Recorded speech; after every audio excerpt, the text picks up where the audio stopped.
qu'elle recevra par rapport à sa grossesse qu'elle va bientôt connaître. Luc 1.35 L'ange lui répondit. Le Saint-Esprit viendra sur toi, et la puissance du Très-Chaud te couvrira de son ombre. C'est pourquoi le Saint-Enfant qui naîtra de toi sera appelé Fils de Dieu. Luc souligne ici la continuité entre le ministère du Saint-Esprit dans l'Ancien Testament et au moment de l'incarnation, en utilisant une expression habituelle de l'Ancien Testament pour décrire son action. Dans l'Ancien Testament nous lisons que le Saint-Esprit est venu sur des personnes spécifiques. Par exemple, 1 Samuel 16.13 Samuel prit la corne d'huile, et l'oignit au milieu de ses frères. L'Esprit de l'Éternel saisit David, à partir de ce jour et dans la suite. Ici le Saint-Esprit est encore à l'œuvre. Il vient sur cette jeune fille, il la saisit. La puissance du Très-Haut te couvrira, t'enveloppera de son ombre. Cela nous fait penser à Moïse sur le mont Sinaï. Ex 24,15 à 16 Moïse monta sur la montagne, et la nuée couvrit la montagne. 16 La gloire de l'Éternel reposa sur la montagne de Sinaï, et la nuée la couvrit. 1. L'Esprit Saint, Sinclair Ferguson Editions Excelsis, page 36. On pourrait penser aussi à ce qui s'est passé sur la montagne de la Transfiguration. Luc 9.34 Comme il parlait ainsi, une nuée vint les couvrir. De cette même façon, Marie est enveloppée couverte de la gloire et de la puissance du Très-Haut, c'est-à-dire, Dieu lui-même, et par l'œuvre miraculeuse du Saint-Esprit, un enfant est conçu en elle. Donald MacLeod note que le texte biblique évite soigneusement de suggérer que le Saint-Esprit serait le Père de Jésus, ou que sa naissance serait le résultat d'une union sexuelle entre Marie et la divinité. La nature humaine du Christ n'est pas née de l'essence de Dieu, mais elle a été créée à partir de la substance de la Vierge. On pourrait même aller jusqu'à dire, respectueusement, qu'un ovule ordinaire a été miraculeusement fécondé par la puissance et la bénédiction de l'Esprit. 2. Marie a contribué à sa formation exactement comme n'importe quelle mère humaine contribue à la formation de son enfant. Ovule, gène, développement fœtal ordinaire et accouchement.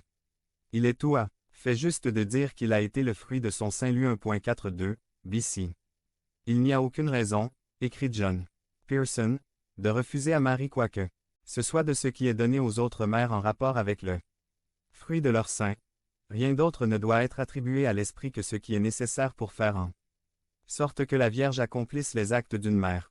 3. Croyez-vous à l'ère de la gestation pour autrui GPA et des mères porteuses, que le Dieu qui nous a créés, qui a conçu la vie et la reproduction, n'est pas capable par sa puissance créatrice de donner une semence à Marie? Si le Très-Haut par sa parole a créé le premier Adam, ne peut-il pas, par sa parole, créer en Marie la semence du second Adam, plus grand que I? Le roi vient par l'action du Saint-Esprit. B. Son action providentielle. L'action du Saint-Esprit ne se borne pas à la fécondation miraculeuse dans le sein de Marie. Comme l'indique le récit de toute cette généalogie, le Saint-Esprit était à cette œuvre au temps d'Abraham. Sa main providentielle est partout. Rien ne nous est dit concernant la jeunesse de Joseph et Marie, mais nous pouvons imaginer le Saint-Esprit à l'œuvre silencieusement pour gérer tous les détails de leur vie. Notez le timing de cette conception. Elle survient après les fiançailles pour éviter qu'elle ne soit disqualifiée d'être fiancée, mais elle arrive avant le mariage pour qu'il soit clair que l'enfant n'est pas engendré par Joseph. MT 1,19 à 21 Joseph, son époux, qui était un homme de bien et qui ne voulait pas la diffamer, se proposa de rompre secrètement avec elle. 20 Comme il y pensait, voici, un ange du Seigneur lui apparut en songe, et dit: Joseph, fils de David, ne crains pas de prendre avec toi Marie, ta femme, car l'enfant qu'elle a conçu vient du Saint-Esprit. 21 Elle enfantera un fils, et tu lui donneras le nom de Jésus.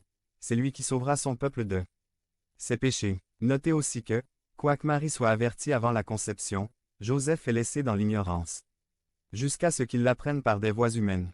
Joseph n'avait pas d'autre choix que de présumer que Marie lui avait été infidèle. Pourquoi Dieu lui a-t-il permis de connaître une telle angoisse?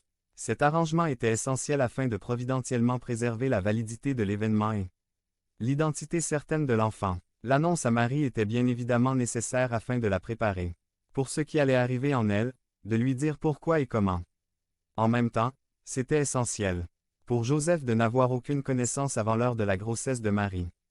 Imaginez la suspicion qui aurait été suscitée si Marie et Joseph avaient eu une connaissance avant l'heure de ce. 2. 3. La personne du Christ, Donald MacLeod Excelsis, page 44. La personne du Christ, Donald MacLeod Excelsis, page 45. miracle. Donc, vous avez tous les deux eu un rêve que Dieu allait envoyer cet enfant. Bien sûr, pratique, ça. 4. Ce que Matthieu 1.9 SS nous donne est la preuve du fait que la naissance n'est pas venue d'un homme, mais de Dieu. 2. Le roi est Dieu parmi nous. MT 1,22 à 23. Tout cela arriva afin que s'accomplisse ce que le Seigneur avait annoncé par le prophète. 23. Voici, la Vierge sera enceinte, elle enfantera un fils, et on lui donnera le nom d'Emmanuel, ce qui signifie Dieu avec nous.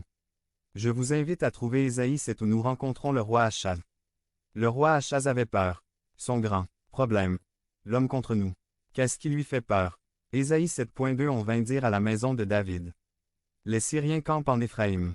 Et le cœur d'Achaz et le cœur de son peuple furent agités, comme les arbres de la forêt sont agités par le vent. On est souvent démasqué par ce qui nous fait peur. Si vous vivez uniquement dans le domaine humain, quand ce domaine est chamboulé, vous n'avez plus d'espoir parce que c'est tout ce qui vous reste. Qu'est-ce qui peut vous faire peur? Achaz ne pense pas à Dieu. Pour lui, le grand problème est que l'homme pas Dieu soit contre lui.